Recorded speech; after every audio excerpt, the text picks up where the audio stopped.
నమః. మనం మనశ్శాంతి కోసం తెలుసుకునే ముందు మనస్సు అంటే ఏమిటో కూడా తెలియాలి.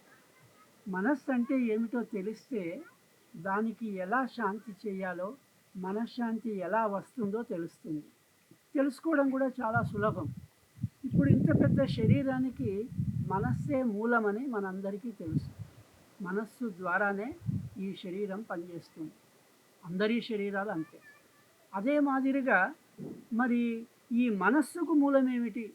ఎక్కడి నుంచి ఈ మనస్సు పనిచేస్తుంది? ఆ మనస్సు మన శరీరంలో ఏ రూపంలో ఉంది? దాని స్వరూపం ఏమిటి? దాని లక్షణాలు ఏమిటి? స్వభావం ఏమిటి? తెలుసుకోవాలి. సరే, మన శరీర అవయవాలన్నీ మనకు తెలుసు. మనం కింది నుంచి పైదాకా పరిశీలిస్తే కాళ్ళు, చేతులు, కడుపు, హృదయము, కంఠము, ముఖము, తల, ఇవి శరీర భాగాలు ప్రధానమైనవి.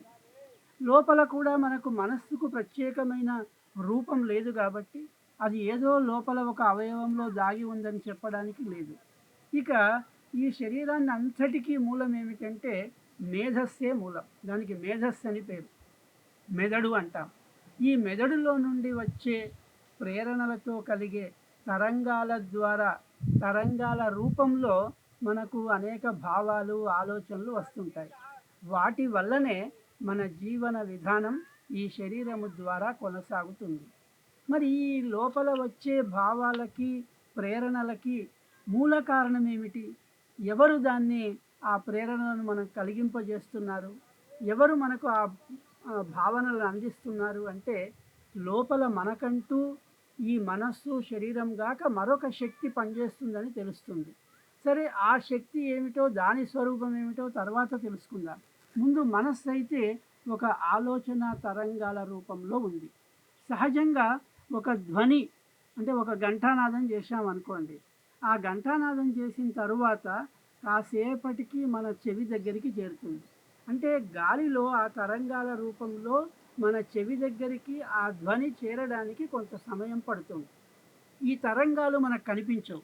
అక్కడ శబ్దం వినిపించింది, మన చెవి దగ్గరికి వచ్చిన తరువాత ఆ శబ్దం వినిపిస్తుంది. అదే మాదిరిగా మన లోపల వచ్చే ఈ భావాలు, తరంగాల రూపంలో వచ్చే ఆలోచనలన్నీ కూడా అదే మాదిరిగా వస్తాయి. ఈ ఆలోచనలు ప్రధానంగా రెండు విధాలు. ఒకటి అనుకూలమైతే మరొకటి ప్రతికూలం. ఈ అనుకూలమైన ఆలోచనలను సంకల్పాలు అంటారు. ప్రతికూలమైన ఆలోచనలను వికల్పాలు అంటారు. అయితే ఈ అనుకూలమైన ఆలోచనలు, ప్రతికూలమైన ఆలోచనల యొక్క సంఘర్షణలతోటే మన మనస్సు నిరంతరం పనిచేస్తూ ఉంది. అంటే రాత్రి మనం పడుకునే, గాఢ నిద్రపోయేంత వరకు ఈ సంకల్ప వికల్పాలు అనుక్షణం జరుగుతూనే ఉంటాయి.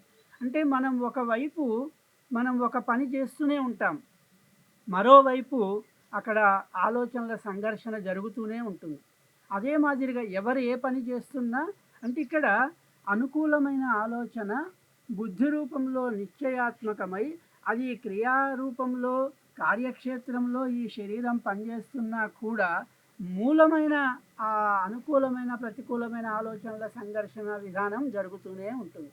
అంటే మనకు పైకి చూడడానికి మనం ఒక పని చేస్తున్నట్టు కనబడతాం, కానీ లోపల మాత్రం ఈ సంఘర్షణ జరుగుతూనే ఉంటుంది. ఎప్పటి వరకు జరుగుతుంది అంటే మనం మనస్సుకు విశ్రాంతి కలిగించేంత వరకు జరుగుతూనే ఉంటుంది. అందువల్లనే మనస్సు తొందరగా బలహీనపడుతుంది. అంటే బలం రావడానికి ఎంత సమయం పడుతుందో అంతకంటే తక్కువ సమయంలో బలహీనపడుతుంది. అంటే బలహీనపడడానికి మనస్సు ప్రధాన కారణం ఏమిటంటే ఈ ఆలోచనల యొక్క సంఘర్షణనే కారణం. అది రెండు విధాల అనుకూల ప్రతికూల ఆలోచనల మధ్య సంఘర్షణ. అందువల్లనే మనస్సు బలహీనపడుతుంది.